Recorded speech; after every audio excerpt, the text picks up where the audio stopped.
Allez, place à notre décryptage. L'IA générative ne fait plus qu'assister, elle bouleverse littéralement toute l'industrie du livre. Voici un vrai mystère. Achète-t-on de faux livres aujourd'hui? Et oui, le phénomène frappe déjà nos librairies indépendantes. En fait, des clients réclament carrément la suite d'ouvrages créés par l'IA, totalement introuvables dans les catalogues officiels. C'est si massif qu'Amazon limite désormais la publication de ses livres à 3 par jour et par auteur. Face à cette vague, c'est logique. 56% des auteurs expriment une véritable anxiété pour leur avenir. D'ailleurs, les traducteurs et les illustrateurs se sentent particulièrement ciblés. Ils craignent carrément pour leur survie. La vraie traduction saisit l'âme d'un texte. C'est l'opposé absolu de la post-édition précaire d'ébauche artificielle générique. Pour riposter en France, le Centre national du livre impose un tarif minimum de 24 € par feuillet traduit. Un bouclier financier ultra ingénieux. Les éditeurs refuseront logiquement de payer ce prix fort pour des traductions automatisées médiocres.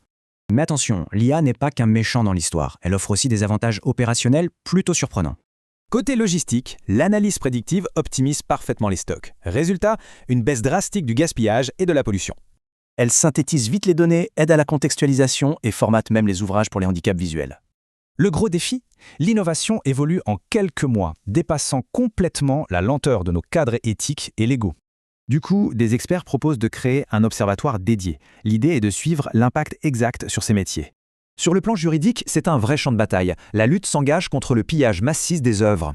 Aux États-Unis, des procès négocient des milliers d'euros par livre pendant que le Sénat français prépare une loi défensive. Cette fameuse loi obligerait tout simplement les développeurs d'IA à prouver qu'ils avaient bien l'autorisation d'utiliser ces données. Les institutions s'adaptent. Elles coupent carrément les subventions aux éditeurs qui refusent de protéger le travail des auteurs humains. Au final, l'enjeu dépasse l'économie ou le droit d'auteur. C'est la nature même de la lecture qui pourrait changer. Imaginons des livres hyper personnalisés par un algorithme. Fini l'expérience culturelle incroyable de partager tous ensemble le même récit.